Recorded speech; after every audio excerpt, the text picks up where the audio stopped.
আমাদের সবারই যিনি সেই প্রাণ প্রিয়তম, পরম প্রিয়, প্রিয় পরম ইষ্ট, আমাদের সকলের জীবনের পরম চরম ও চূড়ান্ত, যিনি নিরাপদ ও সুরক্ষিত আশ্রয় তথা ভরসার স্থল, আমাদের সবার প্রিয় পরম স্বয়ং পরম পিতা, পরম দয়াল, পরম প্রেমময় যুগ পুরুষোত্তম শ্রী শ্রী ঠাকুর অনুকূল চন্দ্র প্রদত্ত আমাদের এই সমগ্র কোড আনকোড সৎসঙ্গ জগতের প্ল্যাটফর্ম তথা তৎসহকারে পরম পিতা প্রদত্ত শেখার মঞ্চখানি আমরা সবাই আমাদের জীবনে লাভ করেছি, সকলেই জীবনে পেয়েছি।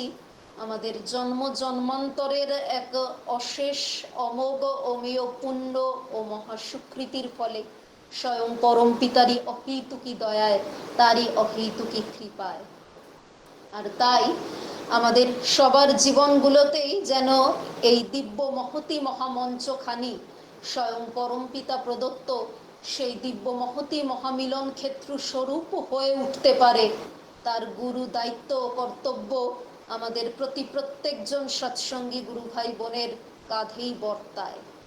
তাই আমাদের স্বয়ং পরম পিতাকে জীবনে কেন্দ্র করে, তাকে ঘিরে, তাকে নিয়ে, তাকে গভীর থেকে গভীরতর ভাবে খুব খুব করে ভালোবেসে নিজেদের গড়ে তুলতে হবে, তৈরি করে নিতে হবে। নিত্যদিন নব নব রূপে নিজেদেরকে ভেঙে চুরে স্বয়ং পরম পিতার মনের মতন, তার মনোমাফিক করে নিজেদেরকে গড়ে পিঠে নিতে হবে, সুগঠিত করে নিতে হবে।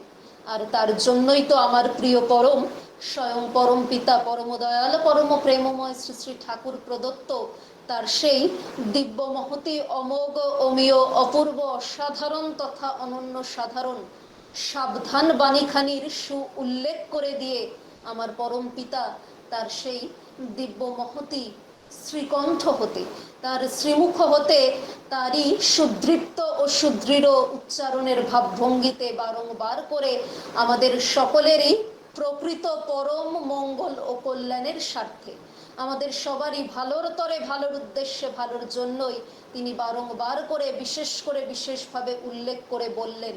তিনি তাই বলছেন যে কোড আনকোড পথ খুঁজে তুই কাল হারালি অনুষ্ঠানের মহড়ায়, অনুষ্ঠানই বসলো পেয়ে পাওয়া যে গেল গোল্লায়। আমরা জীবনে যে যত কিছু যা কিছুই করি না কেন, তা সে দিব্য মহতি অনলাইন হোক, অফলাইন হোক, সৎসঙ্গ হোক, মায়েদের মাতৃ সম্মেলন হোক, বা এখন চতুর্দিকে আমাদের চারিধারে সাড়ম্বরে বিপুল মহাসমারোহে যে দিব্য মহতি মহামহোৎসব সুপ্রতিপালিত হয়ে চলেছে, আমরা যে যা কিছুই করি না কেন মনে রাখতে হবে এই সমস্ত কিছুই আমাদের জীবনে ধর্মীয় অনুষ্ঠান মাত্র। কিন্তু আমাদের জীবনটা যেন এই অনুষ্ঠান কেন্দ্রিক বা অনুষ্ঠান সর্বস্ব কখনো না হয়ে পড়ে।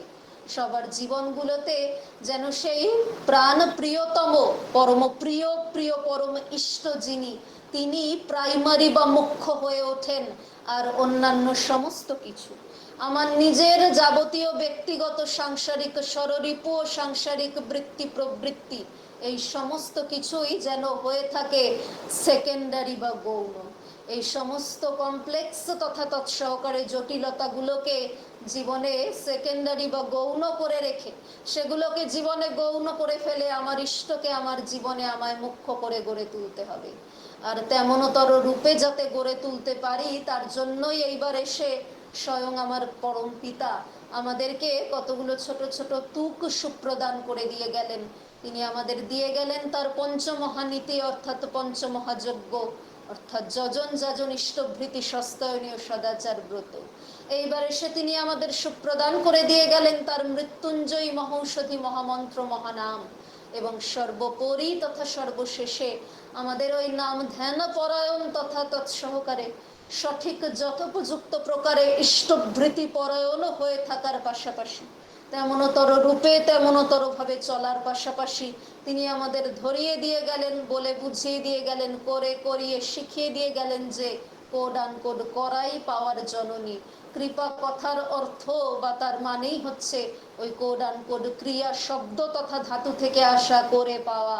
তাই ধরো, করো, হও, পাও, কারণ না করে যে পেতে চায় দুঃখ তার পিছে ধায়। পুনরায় আবারও শ্রী শ্রী ঠাকুর বলছেন না যে উষা নিশয় মন্ত্র সাধন চলাফেরায় জপ, যথাসময় ইষ্ট নিদেশ মূর্ত করাই তপ। যেমন খুশি চলবে তুমি তা কিন্তু রে হবে না, ভালো ছাড়া মন্দ করলে পরিস্থিতি ছাড়বে না।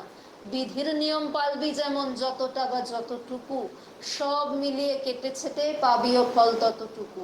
পূজা পাঠ তুই যতই করিস ফুল তুলসী গঙ্গা জলে, অনুশীলনী কৌশল ছাড়া ফল হবে না কোনো কালে। চলন হারা চরণ পূজা বন্ধা পূজা তাই জানিস, আদর্শেতে অটুট চলন বর্ধনতা তাই মানিস। পুনরায় আবারও আমার প্রিয় পরম শ্রী শ্রী ঠাকুর বলে উঠলেন যে কোড আন কোড অন্যে বাঁচায় নিজে থাকে ধর্ম বলে জানিস তাকে। ধর্মে সবাই বাঁচে বারে, সম্প্রদায়টা ধর্ম নারে। ধর্মে জীবন দীপ্ত রয়, ধর্ম জানিস একই হয়। ধর্মই যদি না ফুটলো তোর সংসার মাঝে নিত্য কর্মে, বাতিল করে রাখলি তারে কি কাজ তোর তেমন ধর্মে।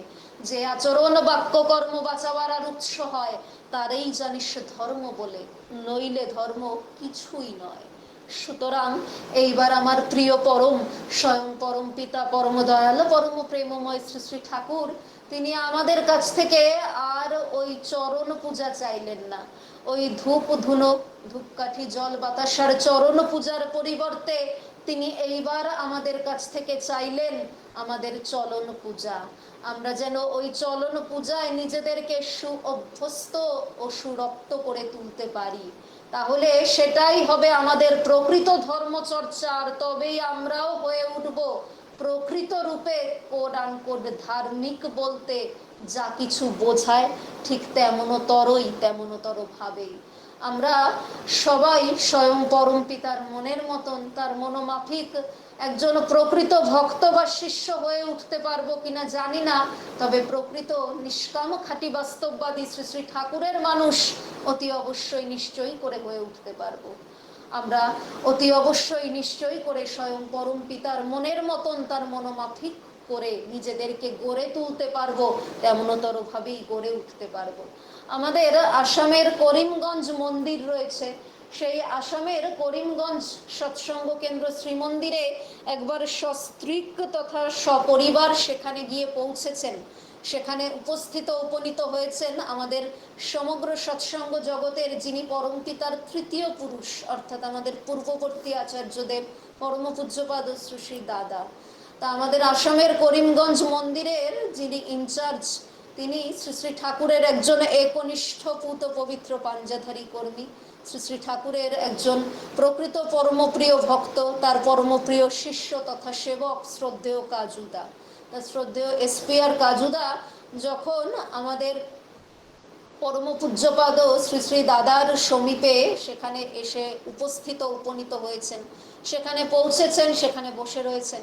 তা সেখানে বসে বসে আমাদের পরম পূজ্যপাদ শ্রী শ্রী দাদার যিনি লীলা সঙ্গিনী অর্থাৎ তার সহধর্মিনী আমাদের পরম পূজনীয়া বড় বৌদিমা, যাকে আমরা সবাই বর্তমানে পরম পূজনীয়া মা বলেই ডাকি, তেমনতর ভাবেই সম্বোধন করে থাকি। তো পরম পূজনীয় মায়ের সাথে আমাদের অশেষ শ্রদ্ধেয় এসপিআর কাজুদার বিভিন্ন বিষয়ে কথাবার্তা তথা তৎসহকারে ইষ্ট আলাপ আলোচনা প্রসঙ্গ চলছে। ওই ইষ্ট আলাপ আলোচনা প্রসঙ্গ চলাকালীনই আমাদের পরম পূজনীয়া মা শ্রদ্ধেয় এসপিআর কাজুদার দিকে তাকিয়ে তাকে উদ্দেশ্য করে প্রশ্ন রাখলেন। তার কাছে জিজ্ঞাসা করছেন, হ্যাঁ রে, তুই তো রোজ সঠিক সময় ইষ্টবৃত্তি করিস, ব্রাহ্ম মুহূর্তে ইষ্টবৃত্তি ঠিক মতন করিস তো? তখন তার প্রতি উত্তরে শ্রদ্ধেয় এসপিআর কাজুদা ঘান নাড়লেন, ঘান নেড়ে মাথা নেড়ে সম্মতি জানিয়ে বলে উঠলেন, আজ্ঞে মা, করার চেষ্টাটুকু রাখি। যখন এই কথা শ্রদ্ধেয় এসপিআর কাজুদা বলেছেন যে করার চেষ্টাটুকু অন্তত পক্ষে রাখি, তখন আমাদের পরম পূজনীয়া মা বলে উঠলেন, তা বেশ ভালো কথা, তাহলে আজকে আমার সামনে বসে আমাকে একটু করে দেখাতো কেমনতর ভাবে তুই রোজ ইষ্টবৃত্তি করিস। এই বলে পরম পূজনীয়া মা তার পাশে রাখা ব্যাগের ভিতর থেকে একটি 10 টাকার নোট বের করে শ্রদ্ধেয় কাজুদার হাতে ধরিয়ে দিলেন। ওই 10টি টাকার নোটখানা শ্রদ্ধেয় এসপিআর কাজুদার হাতে ধরিয়ে দিয়ে তিনি তৎক্ষণাৎ বলে উঠলেন, নে, এইবার আমার সামনে বসে আমায় করে দেখা রোজ তুই কেমন ভাবে ইষ্টবৃত্তি করিস। শ্রদ্ধেয় এসপিআর কাজুদা তিনি একজন তাবর পণ্ডিত ব্যক্তিত্ব, প্রকৃত ভক্ত তথা শিষ্য তথা সেবক। তথাপি স্বয়ং প্রভু, স্বয়ং মালিক বলেছেন আমার সামনে বসে আমায় করে দেখা, রোজ কেমনতর ভাবে ইষ্টভৃতি করিস। তাই শ্রদ্ধেয় এসপিআর কাজুদাও যেন একটু হকচকিয়ে গেছেন, থতমত খেয়ে ফ্যাল ফ্যাল করে পরম পূজনীয়া মায়ের দিকে চেয়ে রইলেন। পরম পূজনীয়া মা তার মনের ভাবখানা বুঝতে পেরে তাকে আশ্বস্ত করে বলে উঠলেন, রোজই তো করিস, একবার আজকে আমার সামনে না হয় করেই দেখালি, অসুবিধার কি আছে, কর না, আমিও একটু দেখি। অগত্যা শ্রদ্ধেয় কাজুদা তিনি আর কি করবেন, তিনি অপারক। শ্রদ্ধেয় এসপিআর কাজুদা ওই 10টি টাকার নোটখানা তার দু হাতে বুকের কাছে জড়ো করে নিয়ে চোখটা বুজে ইষ্টবৃত্তির মন্ত্রখানা উচ্চারণ করলেন। তারপরে তৎপরবর্তীতে যখন চোখ খুলেছেন, চোখ খুলে দেখছেন পরম পূজনীয়া মায়ের দিব্য মুখমণ্ডলে ঈশ্বর দিব্য হাসি।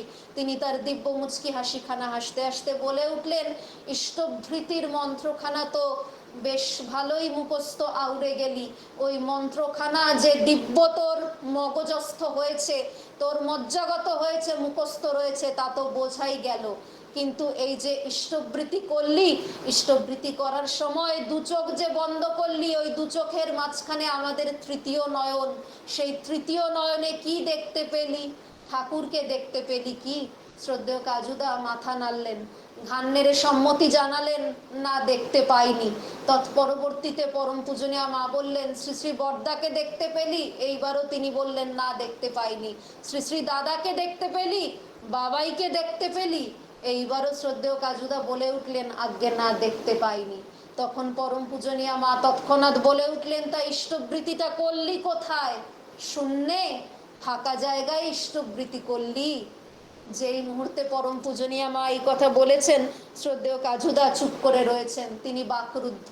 পরম পূজনীয়া মা তৎক্ষণাৎ বলে উঠলেন, শোন রে, দেখবি যখন কোনো বাড়ি তৈরি হয়, তখন বাড়ি তৈরি করার বহু পূর্বে থেকে, অনেক আগে থেকে খুব পাকাপোক্ত করে মজবুত করে বাড়ির ভিতখানা তৈরি করে নেয়।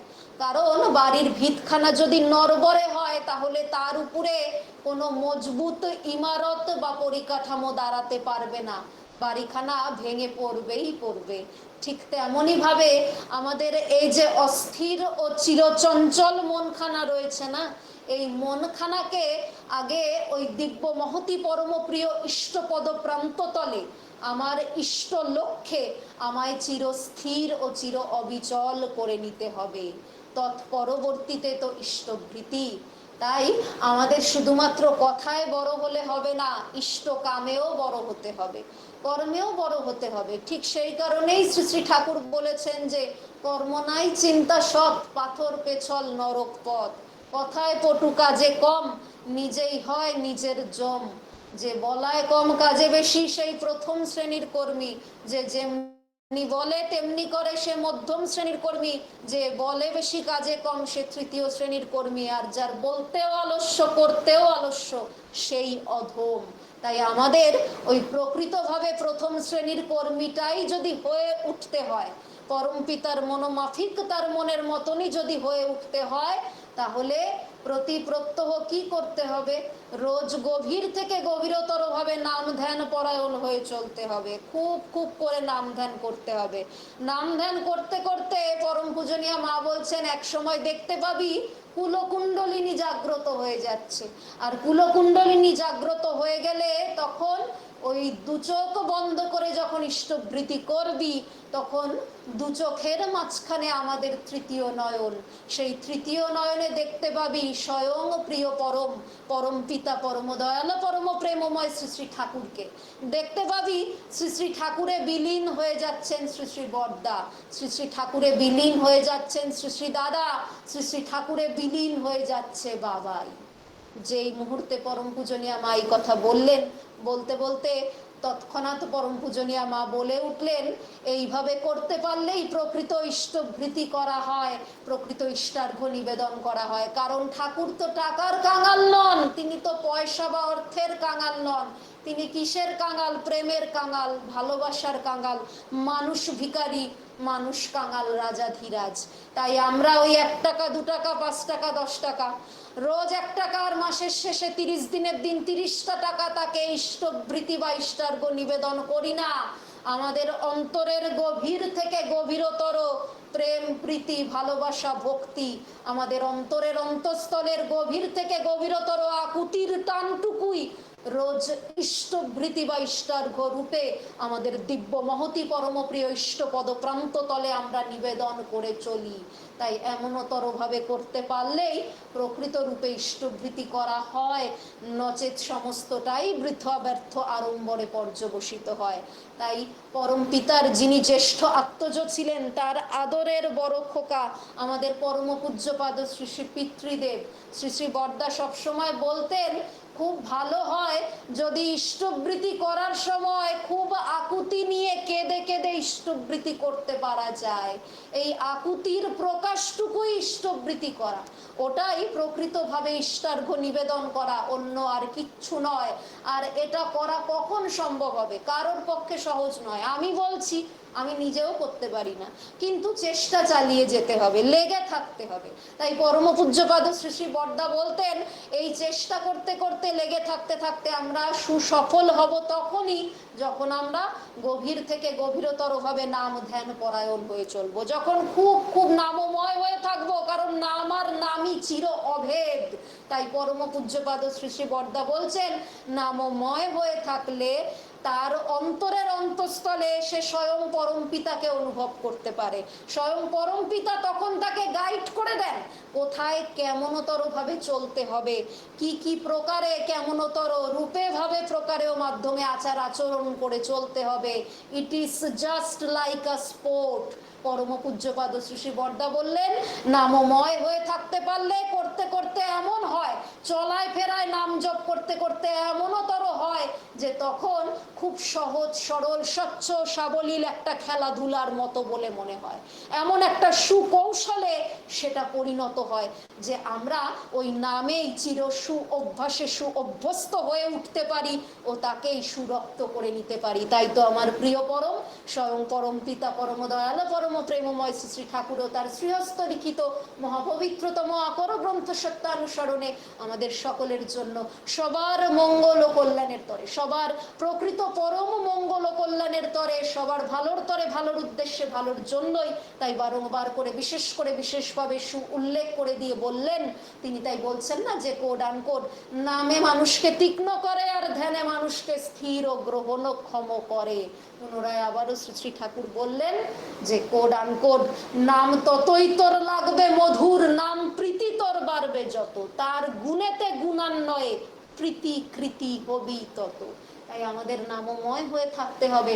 হয়ে থাকতে পারলে দেখব আমরা যে যত অতি সাধারণ জীবই হই না কেন, আমরাই কিন্তু অসম্ভব সম্ভব করতে পারছি, আমরাই কিন্তু জীবনে অসাধ্য সাধন করে চলতে ও এগোতে পারছি। সুতরাং এই চেষ্টাটুকু রাখতে হবে। তাই শ্রী শ্রী ঠাকুর বললেন না যে আশীর্বাদ কথার অর্থ বা মানেই হলো কোড আনকোড অনুশাসনবাদ, আর নিষ্ঠা কথার মানেই হলো নিষ্ঠা সহকারে নিঃস্বার্থে নিঃশর্তে নিঃশেষে তোমার পরম প্রিয় ঈশ্বরের সাথে তোমার খুব খুব করে লেগে থাকা। তাই আসুন সেই নিষ্ঠা সহকারে আমরা লেগে থাকি, তার অনুশাসনবাদগুলো কাটায় কাটায় পুঙ্খানুপুঙ্খ রূপে আমরা একেবারে কাটায় কাটায় অক্ষরে অক্ষরে পুঙ্খানুপুঙ্খ রূপে পুঙ্খানুপুঙ্খভাবে জীবনে সুপ্রতিপালিত করে চলি। আর আমাদের দৈনন্দিন রোজকার বাস্তবিক করণীয় ইষ্টকর্ম স্বরূপ যা যা যতটুকু রয়েছে আমরা সেগুলো জীবনে সুপ্রতিপালিত করে চলার চেষ্টা রাখি। যখন যা যা অমোঘ অমীয় আদেশ নির্দেশ আমরা আমাদের ইষ্ট নির্দেশ তথা তৎসহকারে আচার্য নির্দেশ রূপে ঠাকুর বাড়ি থেকে পাবো, বর্তমান সময়ে তা সে সঠিক সময়ে আমাদের প্রভাতী প্রার্থনা করাই হোক না কেন, দুবেলা সঠিক সময়ে দিব্য যথোপযুক্ত রূপে ভাবে প্রকারেও মাধ্যমে প্রার্থনা করাই হোক না কেন, ডিপি ওয়ার্ক করাই হোক না কেন, বা এখন কোয়ালিটি সমন্বিত দীক্ষা কার্যক্রমে একেবারে সপরিবার তথা তৎসহকারে সপারিপার্শ্বিক পরিবেশ সহকারে নিজেদেরকে সদা সর্বদা সবসময় সর্বতভাবে সর্বান্তকরণে সবসময় সুযোগযুক্ত সুনিয়োজিত করে রাখাই হোক না কেন, আমরা এই বাস্তবিক করণীয় ইষ্টকর্ম স্বরূপটুকুই সদা সর্বদা সবসময় সুপ্রতিপালিত করে চলবো। একেবারে কাটায় কাটায় অক্ষরে অক্ষরে পুঙ্খানুপুঙ্খ রূপে পুঙ্খানুপুঙ্খভাবে আমরা অন্তত পক্ষে করে চলার চেষ্টাটুকু রাখবো। অন্তত পক্ষে সৎসঙ্গী হিসাবে সেই এক চির অবিচ্ছেদ্য নিরন্তর নিরবচ্ছিন্ন অম্লান প্রয়াস বা প্রচেষ্টাটুকু চালিয়েই যাব। কারণ চেষ্টা করতে তো আমাদের কারোর কোনো আপত্তি অসুবিধা বা ক্ষতি নাই। আর ওই চেষ্টাটুকুই জীবনের অন্তিম লগ্ন তথা তৎসহকারে সর্বশেষ পর্যায়ে পৌঁছে সেখানে উপনীত হয়ে আমাদের সবার জীবনগুলোকে এই যে দিব্য সর্বাঙ্গ সুন্দর রূপে গড়ে তুলবেই কি তুলবে সে বিষয়ে কোথাও এতটুকু বিন্দু মাত্র কোনো সন্দেহের অবকাশ নাই। সে বিষয়ে স্বয়ং পরম পিতাই তো আমাদের তার সেই অমোঘ অমেয় অভয় আশ্বাসবাণী সুপ্রদান করে দিয়েই গেছেন। তাই সে কথা অপরিহার্য অনিবার্য অনস্বীকার্য স্বরূপ, সে কথা বরং বলাই বাহুল্য। তাই আসুন চেষ্টাটুকু রাখি, আর তাহলেই আমাদের সবার জীবনগুলোতে স্বয়ং পরম পিতাকে পাওয়ার, তাকে লাভ করবার সেই যে প্রকৃত চিরবাস্তবচিত সার্থকতা, সেই প্রকৃত চিরবাস্তবিক সার্থকতাও চিরতরে চির সুপ্রস্ফুটিত তথা তৎসহকারে চির সুপরিস্ফুটিত হয়ে উঠবে। আর আমরাও সকলে সবাই সমস্ত সৎসঙ্গী বৃন্দ সমস্ত সৎসঙ্গী গুরু ভাই বোনেরা মিলে আরো থেকে আরো তর রূপে সমবেত ভাবে আমাদের জীবনগুলো দিয়ে অতি অবশ্যই নিশ্চয়ই করে হয়ে উঠবো স্বয়ং পরম পিতার মনের মতন, তার মনোমাফিক সেই নিষ্কাম খাঁটি বাস্তববাদী প্রকৃত খাঁটি শ্রী ঠাকুরের মানুষ ব্যক্তিত্ব স্বরূপ, শুধুমাত্র কথার কথা নয় উপরন্তু বরং সতের সঙ্গ করা প্রকৃত সৎসঙ্গী ব্যক্তিত্ব স্বরূপ মানুষও বটে। আসুন এইবার আর বেড়ালের বাচ্চা নয়, একেবারে বাদরের বাচ্চা সবাই হয়ে উঠি। আর বাদরের বাচ্চা হয়ে আমাদের সবার জীবনে প্রকৃত আদর্শ বৃক্ষ স্বরূপিনী, প্রকৃত মাতৃস্বরূপিনী আমাদের প্রিয় পরম স্বয়ং পরম পিতা পরম দয়াল পরম প্রেমময় শ্রী শ্রী ঠাকুরকে আমাদের চরিত্র জীবন কালগুলো উজাড় করে দিয়ে, আমাদের দিব্য আজীবন কালগুলো উজাড় করে দিয়ে তাকে ওই ভালোবাসার মায়া মোহের জালের বন্ধনে আবদ্ধ করে ফেলি। তাকে ভালোবাসার মায়া মোহের জালের বন্ধনে আবদ্ধ করে গভীর থেকে গভীরতর ভাবে তাকে খুব খুব করে ভালোবেসে তাকে হৃদয় দিয়ে আমাদের জীবনগুলোতে আষ্টে পৃষ্ঠে আঁকড়ে ধরে থাকি, তাকে আঁকড়ে বেঁধে রেখে আসুন নিজেরা নিজেদের জীবনগুলো দিয়ে ধন্য সার্থক ও কৃতার্থ হয়ে উঠি। নিজেরা শ্রী শ্রী ঠাকুরকে ভালোবাসতে শিখে জীবনে পরম খুশি ও পরম সুখী হয়ে উঠে অপর মানুষজনদেরকে দিয়েও শ্রী শ্রী ঠাকুরকে ভালোবাসতে শেখাই। আর সবাই মিলে আরো থেকে আরো তর রূপে সমবেত ভাবে জীবন দিয়ে পরম সুখী হয়ে গড়ে উঠি স্বয়ং পরম পিতার অহিতুকি দয়ায়, তারই অহিতুকি কৃপায়। আর আজকের এই দিব্য মহতি মহাপুণ্য মহাপবিত্রতম দিনের মহাশুভ দিব্য সর্বাঙ্গ সুন্দর শুভ সুপ্রভাতের শুভ যুগ সন্ধিক্ষণে দাঁড়িয়ে আজ আসুন আমাদের এই দিব্য মহতি লিঙ্কে উপস্থিত অনুপস্থিত নির্বিশেষে আমরা সমস্ত সৎসঙ্গী বৃন্দ সমস্ত সৎসঙ্গী গুরু ভাই বোনেরা মিলে আমাদের প্রিয় পরম স্বয়ং পরম পিতা পরম দয়াল পরম প্রেমময় শ্রী শ্রী ঠাকুরের ভাষাতে তার উদ্দেশ্যে তার জন্যই আমাদের ওই সুদৃপ্ত সুদৃঢ় শ্রীকণ্ঠের উচ্চারণের ভাবভঙ্গিতেই আজ বারংবার করে বিশেষভাবে ভীষণভাবে বলে উঠি যে প্রশ্ন আমার অস্তে যাউক রহুক যুক্তি সরে, তোমার ব্রত করব পালন মরণ স্তব্ধ করে। দিন দয়াময় রাত ছেড়ে ওই এখনো তুই ওঠরে জেগে, জীবন ব্রতে ব্রতী হয়ে ইষ্ট পথে চল রে বেগে। তোমার তৃপ্তি স্বস্তি পোষণ বিশ্বে তোমার জয়গান, তাই যেন হয় সাধনা আমার, তাই হোক আমার অভিযান। বাধার কথা শুনিস নে তুই, ওরে তুই ইষ্ট পানে চল, শতেক অভাব মোচন হবে তোর বাড়বে বুকে বল। ঝড়ঝঞ্ঝা যতই আসুক তোরা মনে রাখিস জোর, মাথায় আছেন দয়াল ঠাকুর ভাবনা কিরে তোর। ঘর সংসার যাই না করিস তোরা থাকবি ইষ্টে রত, সব কাজেতে পাবি বল তোরা মাতাল হাতির মতো। আমি আমার প্রিয় পরম স্বয়ং পরম পিতা পরম দয়াল পরম প্রেমময় শ্রী শ্রী ঠাকুরেরই রাতুল শ্রী চরণতল প্রান্তে স্বয়ং আমার সেই দিব্য মহতি পরম প্রিয় ইষ্টপদ প্রান্ত তলে আমি সকলের জন্যই সবারই সপরিবার তথা তৎসহকারে সপারিপার্শ্বিক পরিবেশ সহকারে সবার সর্বাঙ্গীন সুস্থতা সুস্থতা সর্বাঙ্গীন মঙ্গল সর্বাঙ্গীন কল্যাণ ও ইষ্টচ্ছল সুদীর্ঘ দীর্ঘায়ু জীবনের জন্য আমার আজকের সর্বশেষ অন্তর উচ্চারিত আন্তরিক তথা ঐকান্তিক প্রার্থনার সুনিবেদন ও সুপরিবেশনাখানি রাখবার চেষ্টাটুকু রাখছি মাত্র। খুব খুব ভালো থাকবেন সবাই। জয় গুরু, সবাইকে বন্দে পুরুষোত্তম। জয় গুরু দাদা, জয় গুরু।